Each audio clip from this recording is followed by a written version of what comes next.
Hola, ¿qué tal?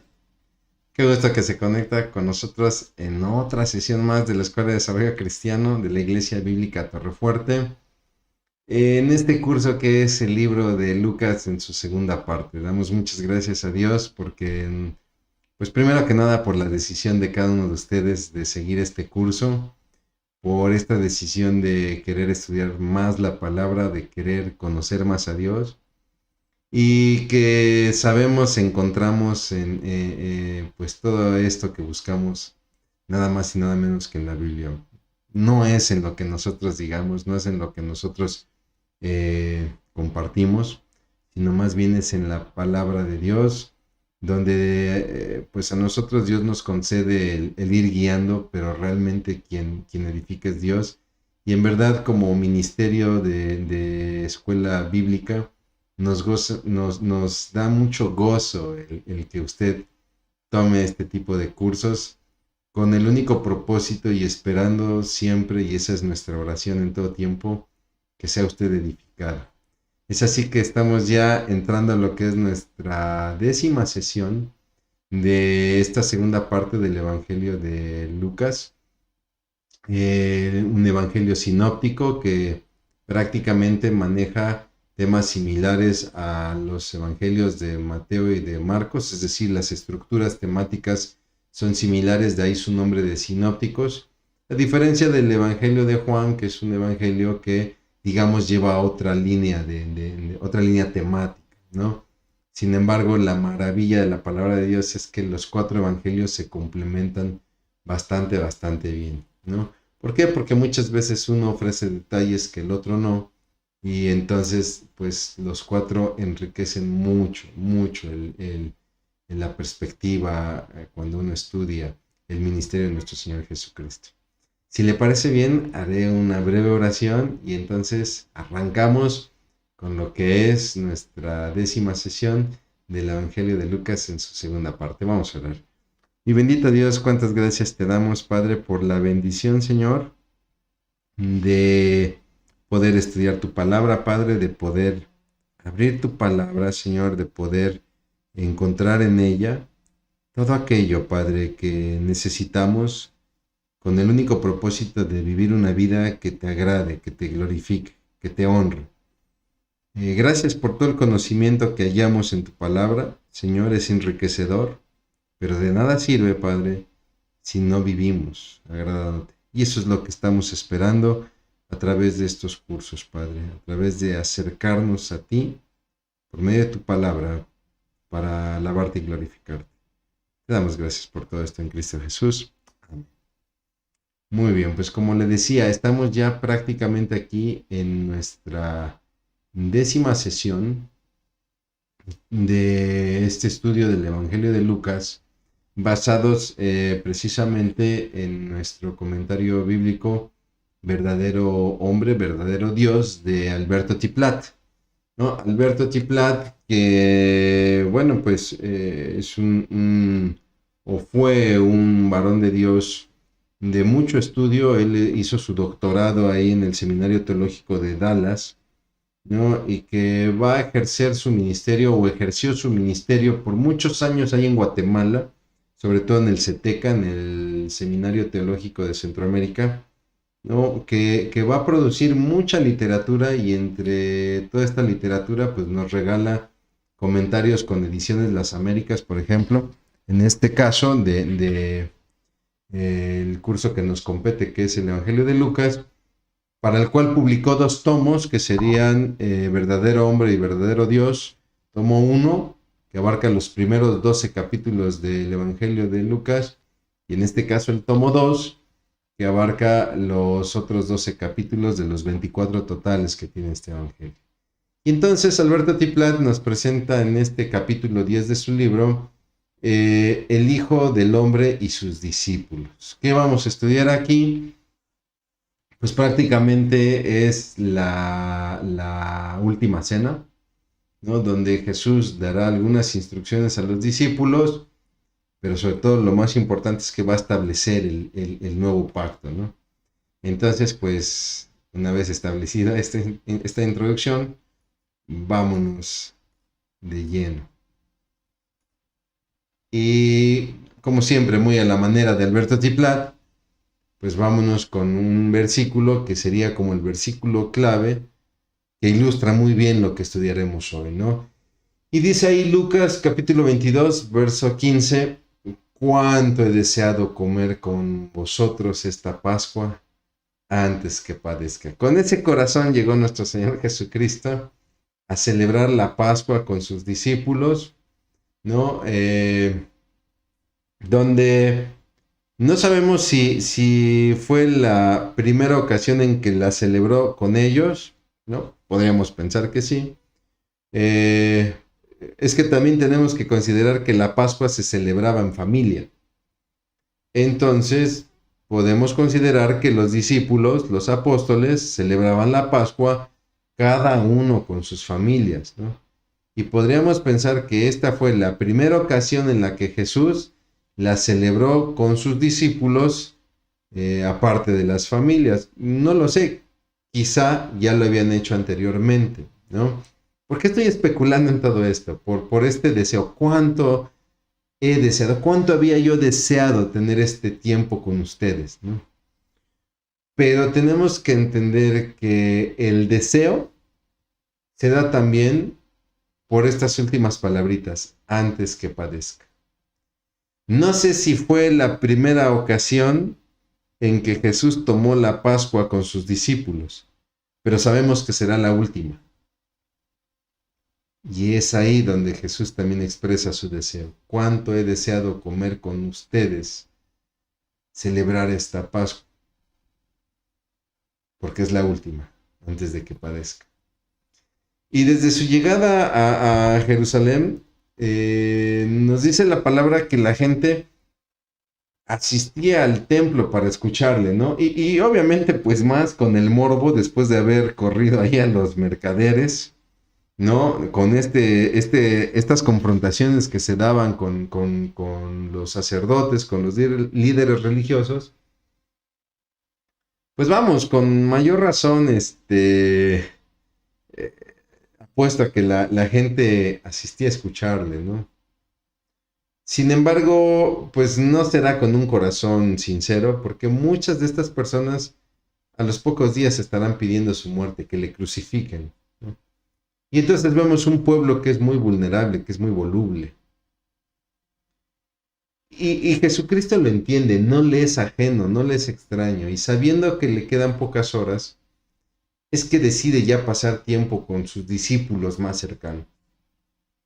Cualquiera pensaría en los 12 apóstoles, ¿no? Bueno, sí, claro, pero también seguramente estarían ahí algunos allegados, algunos cercanos de esos 12 apóstoles. Y seguramente ministró para todos y seguramente hubo momentos donde ministró aparte a los 12, ¿no? De hecho, vemos que llegará un momento en que ministrará solamente a 11 de ellos. Es así entonces que a partir de este momento, en las próximas horas, Jesús quiere dedicar tiempo a sus discípulos más cercanos porque sabe que vendrá un momento en que solamente lo acompañarán personas que serán muy hostiles para con él. El caso de los guardias del templo, los que llegan a aprender a Jesús, de repente nos ponen ahí en los cuadros a Jesús en el Getsemaní, ¿no? Y que le llegan a apresar soldados romanos.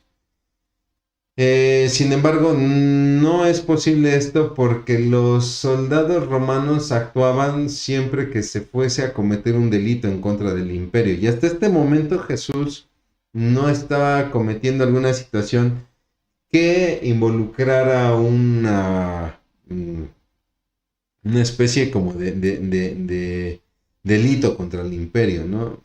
No era una amenaza todavía contra el imperio. Seguramente quienes lo arrestaron fueron una especie de policía interina que eran precisamente la guardia del templo, ¿no? Para entenderlo de mejor manera, es como si nosotros vamos a Italia, ¿no? Y en Italia está la policía italiana, pero aparte están los guardias del Estado Vaticano, por ponerle este ejemplo, ¿no? Donde si yo estoy en la ciudad de Italia y de repente cometo una falta, no sé, no sé, eh, disculpen usted el ejemplo, ¿no?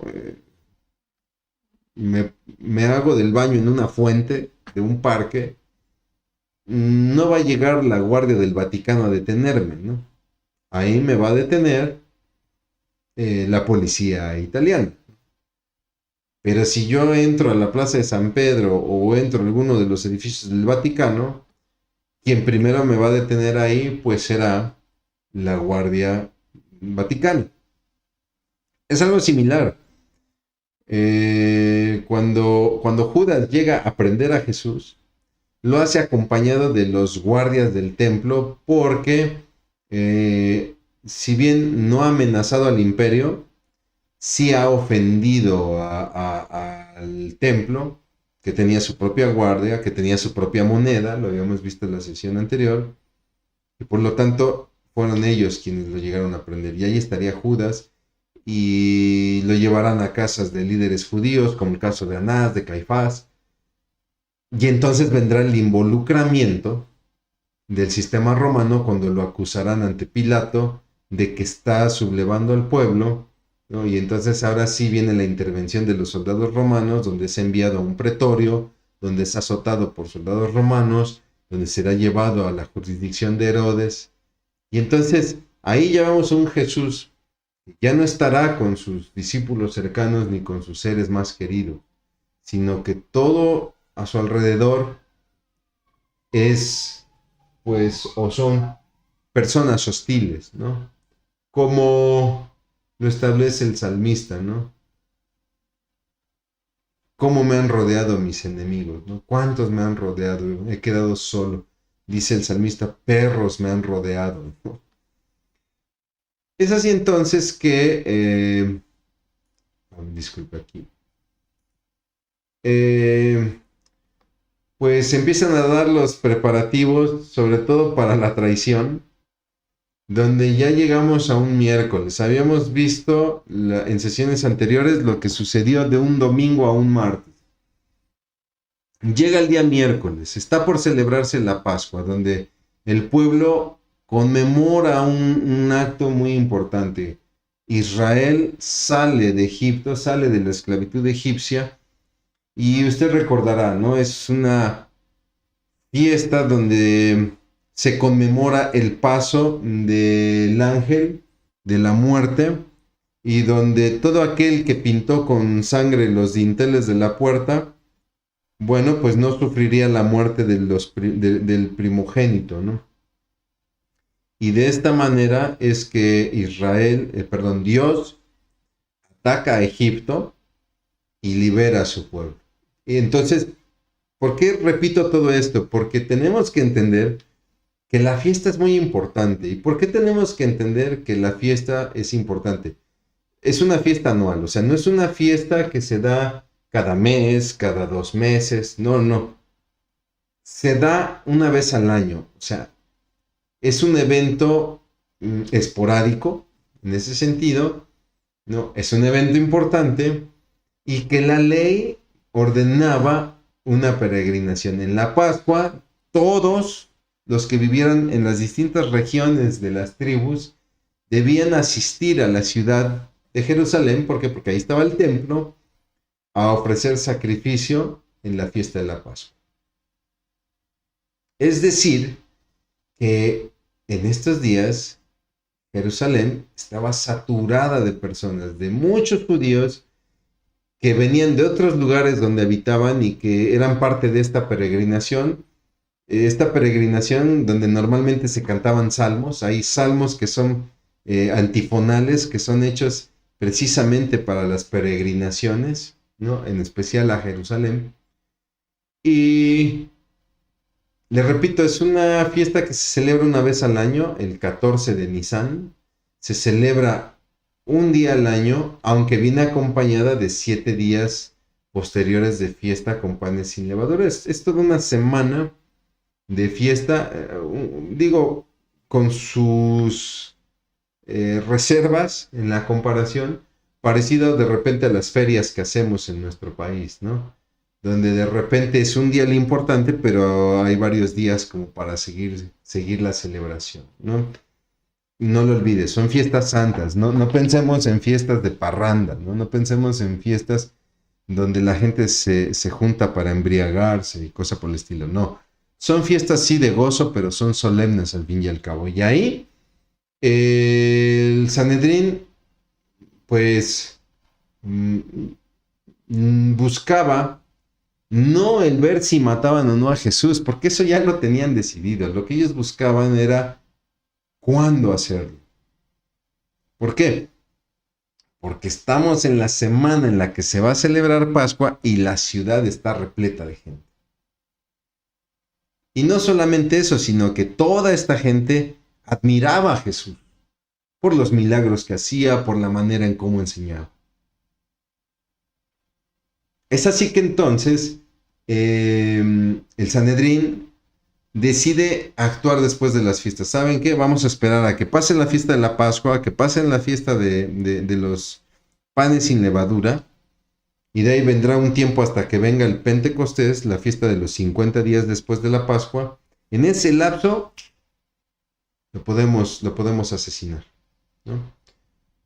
Aunque eso nos cueste irlo a buscar hasta Capernaum, hasta Nazaret, ya no estará tan expuesto a tanta gente. Pero entonces les llega una oferta de oro, porque Judas les ofrece entregar a su maestro. Y esto se vuelve una oportunidad de oro, ¿no?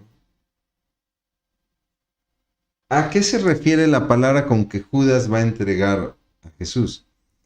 No está diciendo que él mismo lo va a maniatar y se los va a llevar, ¿no? Sino más bien que él les va a decir en qué momento Jesús no está a la vista de todos. Y será el momento propicio para desaparecer. Y esto que hizo Judas no es, como muchos lo han querido manejar, un acto ajeno a él. Es que pobrecito Judas, él fue víctima realmente. Fue víctima de la presión social, es que fue víctima inclusive de una presión espiritual, es que era demasiado estar delante del Señor. No, es que simplemente nunca creyó en el Señor Jesucristo. Nunca vemos en él realmente una muestra de fe. Vemos a un hombre que posiblemente sí creyó en Jesús como un rey, pero un rey terrenal, y que quizá vio en Jesús la oportunidad de colocarse cuando él se coronase. Pero cuando él se da cuenta que Jesús no es el rey que él esperaba, él sigue buscando sus propósitos monetarios. Y una oportunidad es ofrecerlo al Sanedrín. Judas pensaba que él entregaba a su maestro para que él fuera apresado, ¿no? Ya, que encierren a este loco. Pero nunca se imaginó que lo entregaba para que le matara, ¿no? Aunque el consejo ya había determinado asesinar.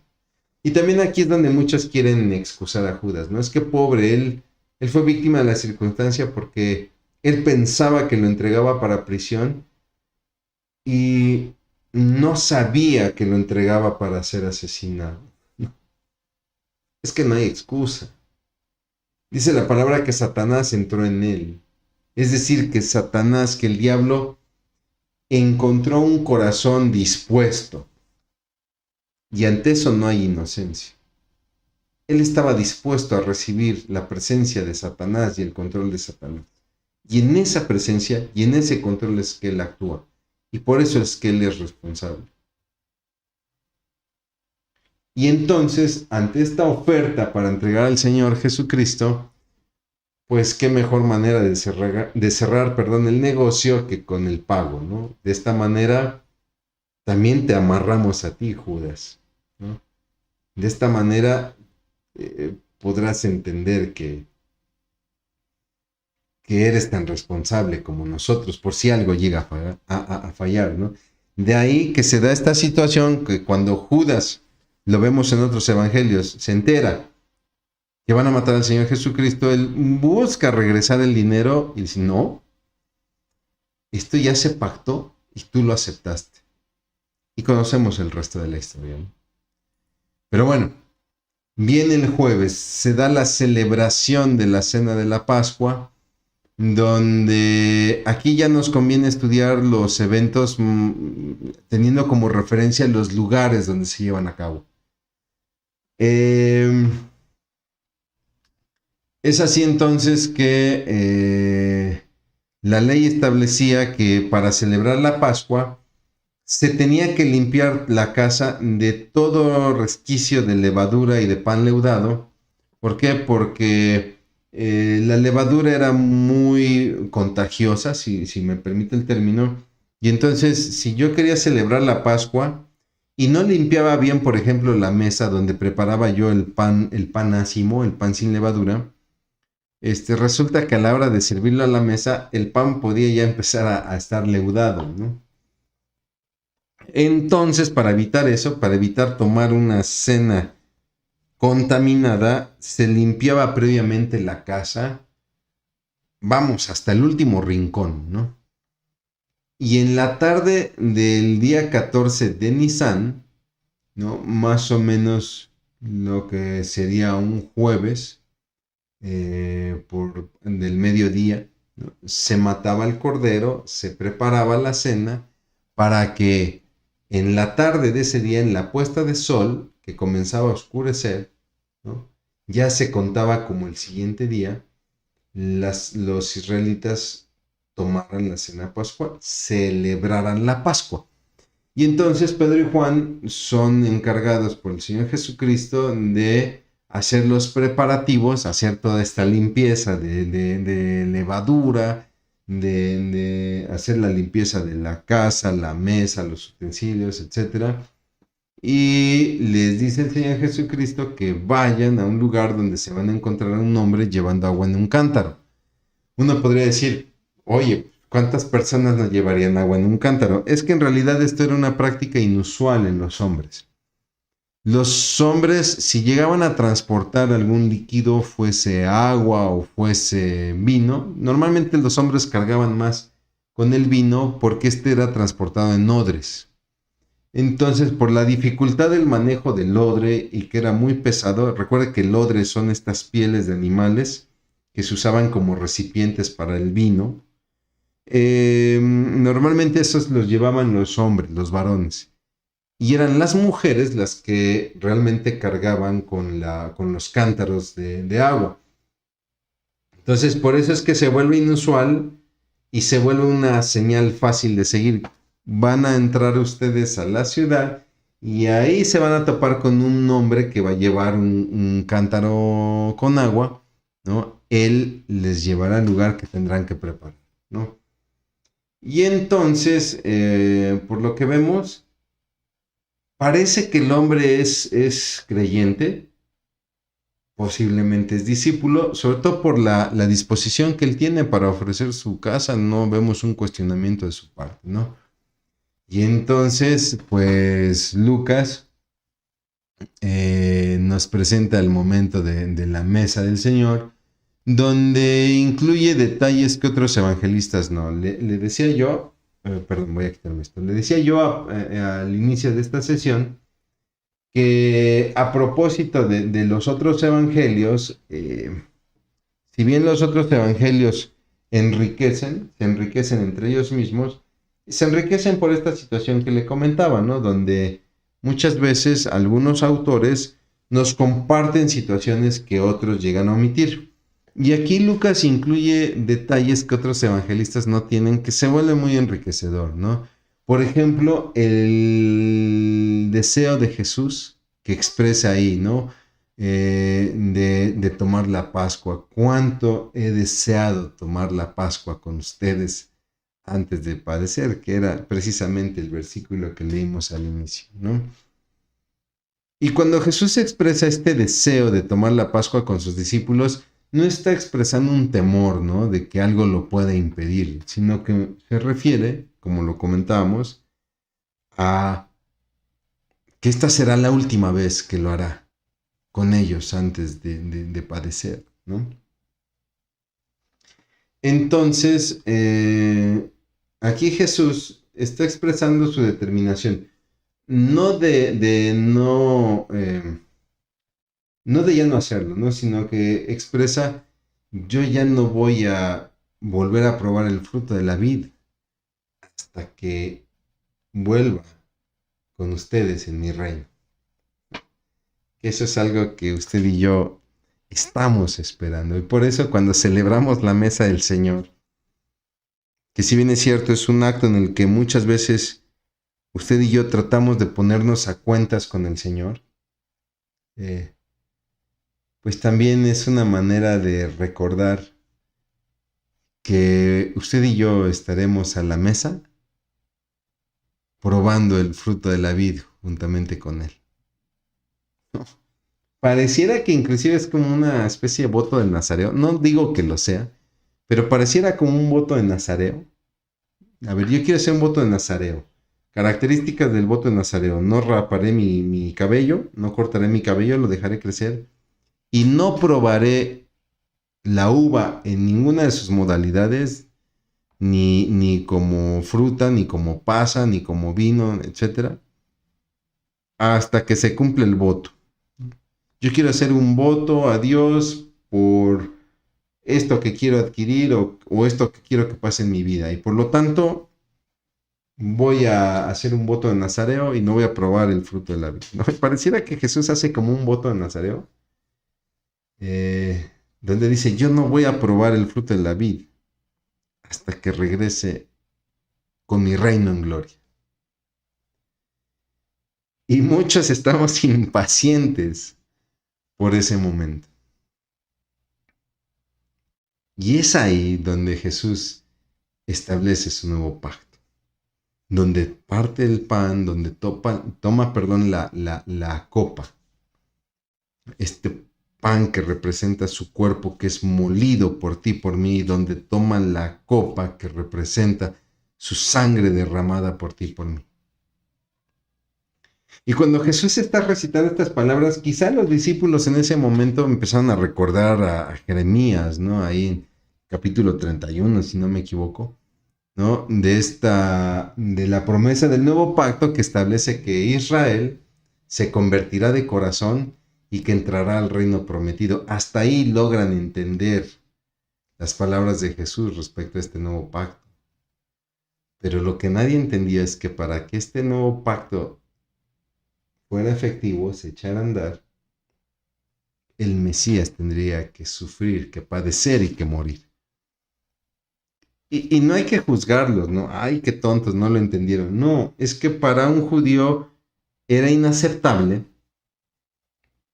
que el Mesías perdiera la vida, ¿no?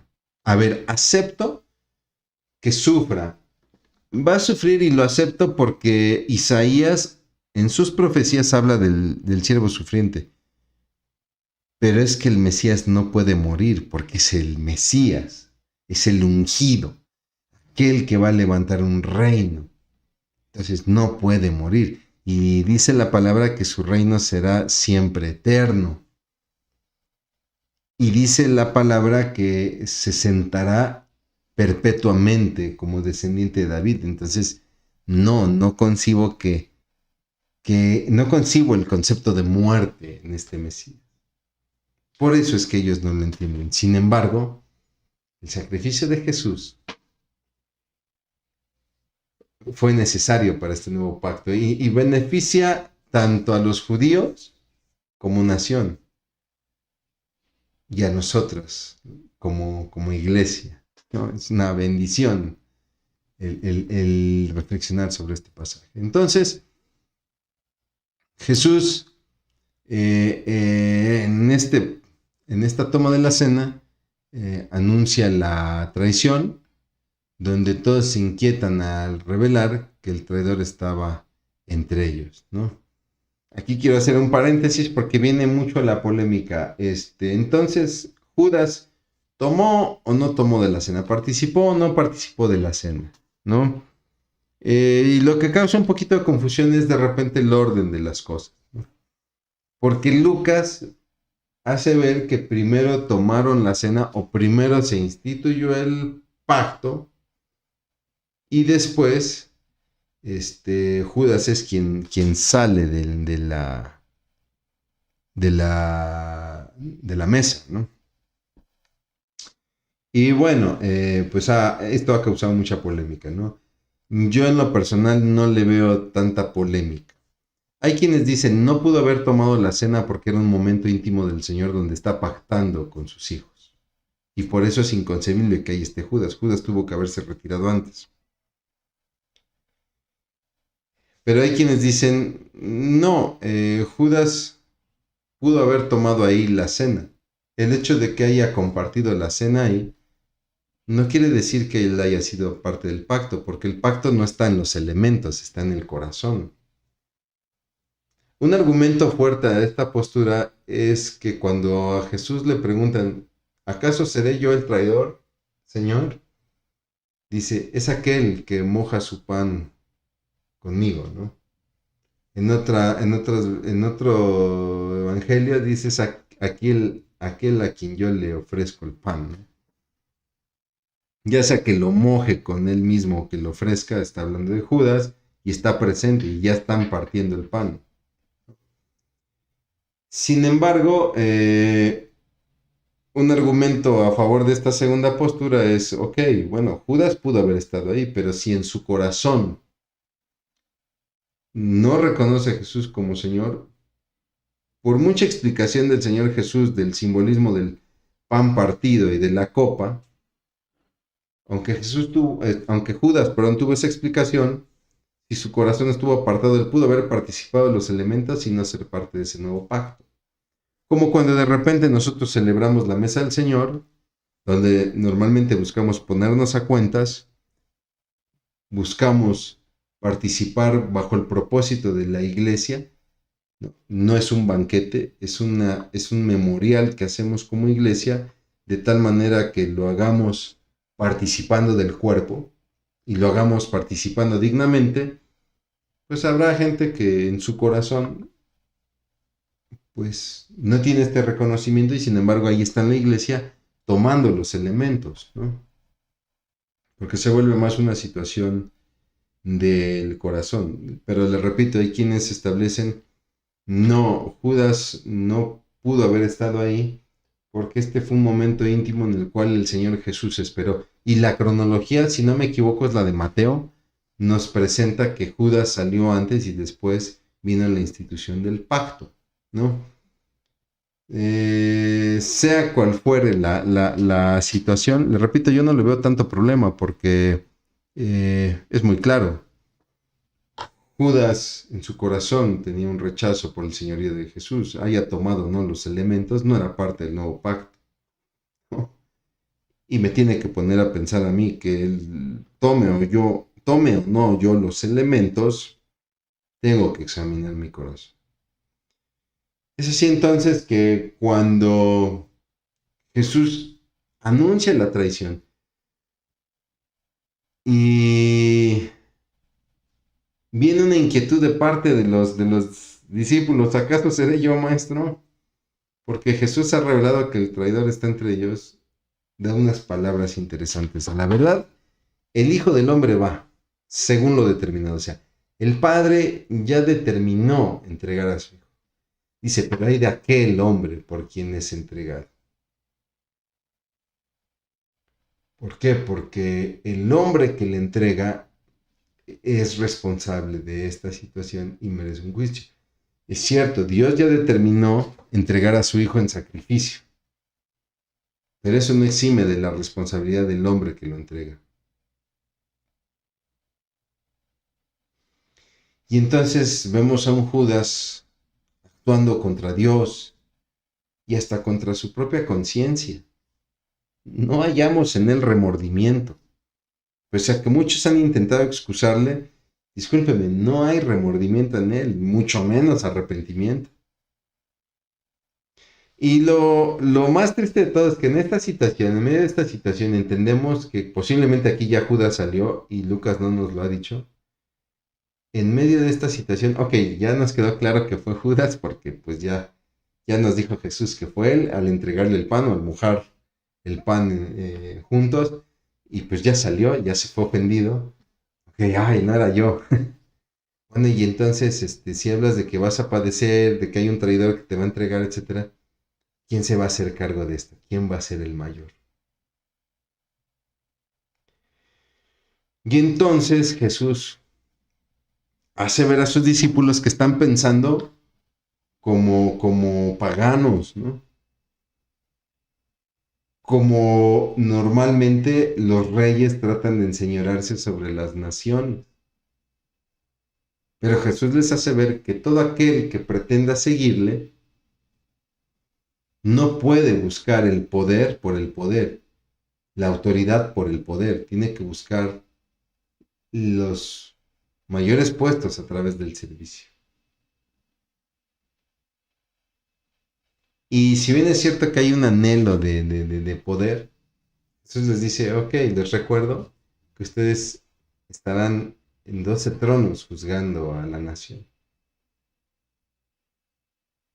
Si es que eso es lo que quieres ver, ¿no? Pero no busques lograrlo a través de puestos humanos, de jerarquías humanas. Y entonces Jesús se dirige a Pedro, Simón, Simón, esta noche Satanás los ha pedido para zarandearlos como a trigo y he rogado por ti para que tu fe no te falle y una vez que has sido zarandeado, confirmes a tus hermanos. Y aquí hay mucho que rescatar. Desde el momento en que el Señor Jesús le dice a Pedro, Simón, Simón, esta repetición es como cuando Jesús hablaba, de cierto os digo, cuando se dan estas repeticiones, en verdad te digo, es porque se quiere hacer un énfasis en la idea, ¿no? 6 cosas aborrece Jehová y una séptima abomina su alma. No es una lista como de súper de las 6 cosas que no le gustan a Dios. O sea, son muchas, ¿no? Y para que entiendas que son muchas, te las enumero de esta manera. Por ahí hay unos proverbios, 3 cosas son de hermoso andar y una cuarta no tiene desperdicio, ¿no? O sea, no quiere decir que hay 4 cosas en la vida que son de hermoso andar. Son muchas, de las cuales yo te voy a ejemplificar con 4 esas muchas. Así es el pensamiento hebreo. Entonces, a través de la repetición es una manera de indicar la importancia y la seriedad de la expresión. Simón, Simón. O sea, a ver, esto que te voy a decir es sumamente importante.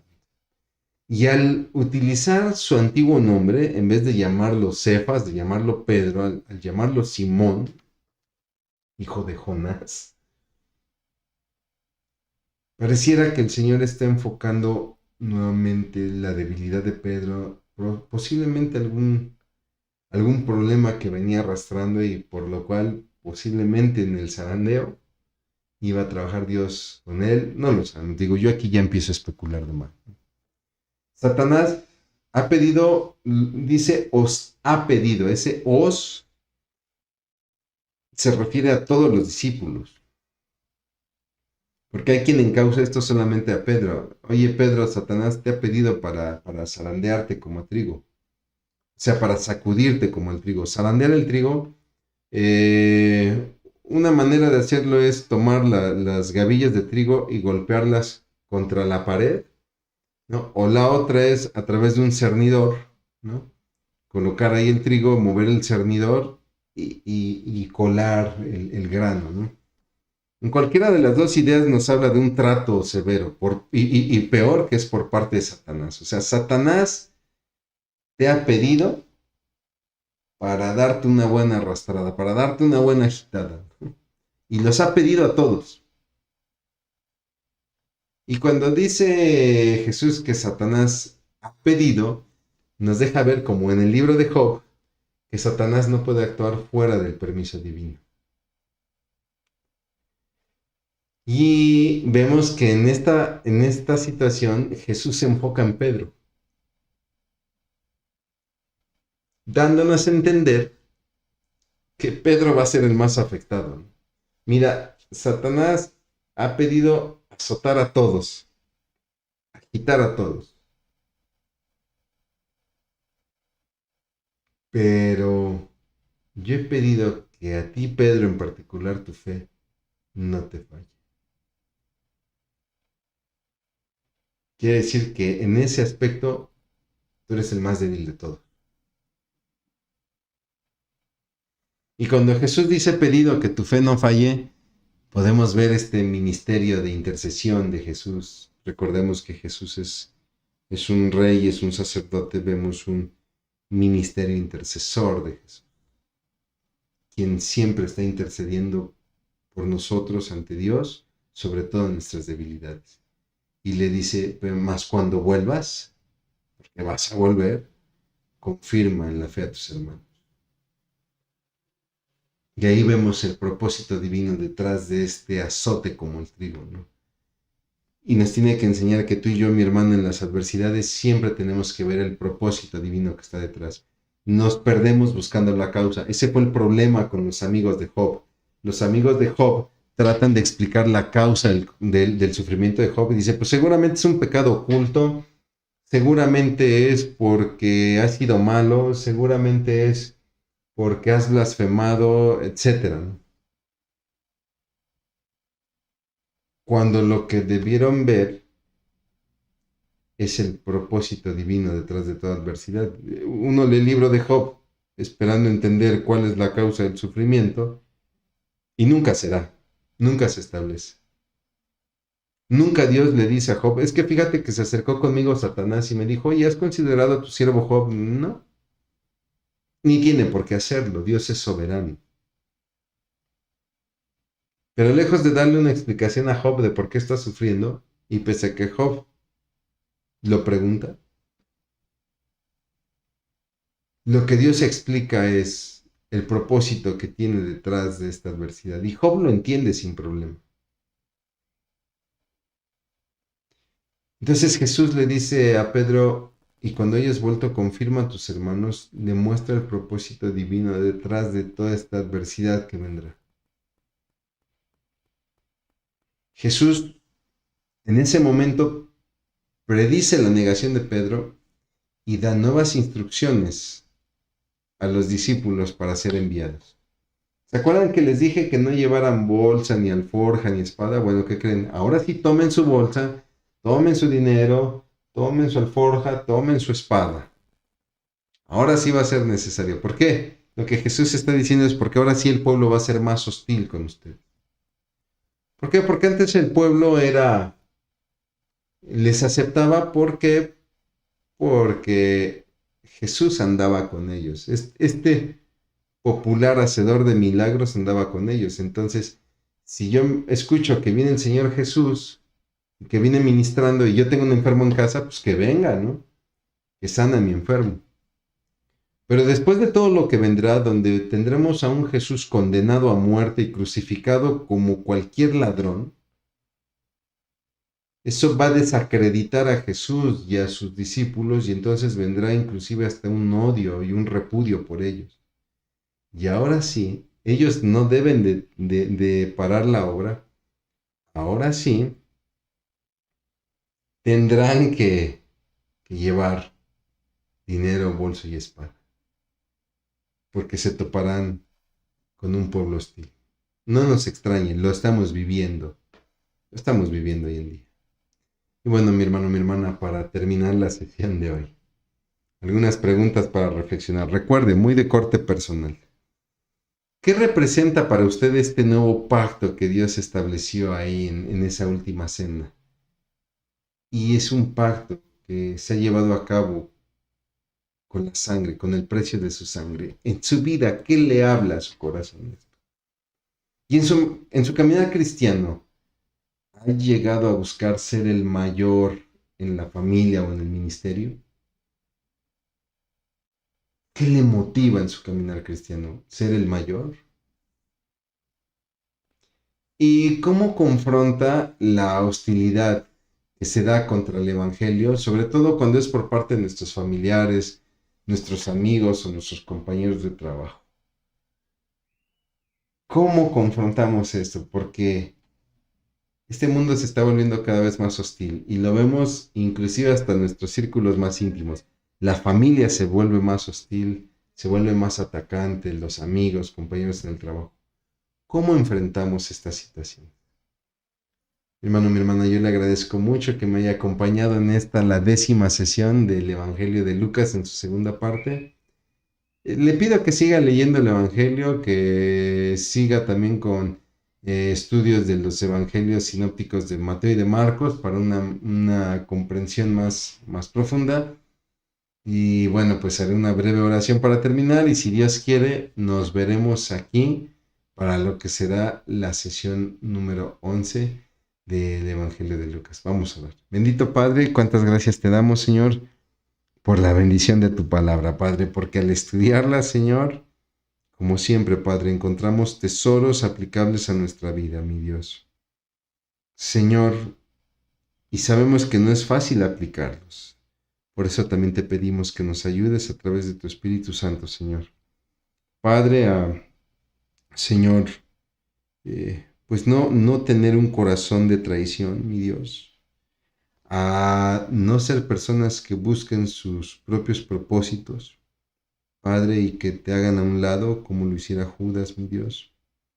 Señor, a ser personas, Padre, que, Señor, si bien vamos a sufrir adversidad, podamos ser confirmados en la fe y volver a los hermanos y no, Padre, abandonar el cristianismo a la primera adversidad, Padre, sino que tengamos esta capacidad de volver y confirmar la fe en nuestros hermanos, mi Dios, pero sobre todo en agradarte a ti, Padre, que eres el autor de la vida. Te damos gracias por todo esto, Padre, en Cristo Jesús. Amén. Mi hermano, mi hermana, le agradezco mucho. Que Dios le bendiga.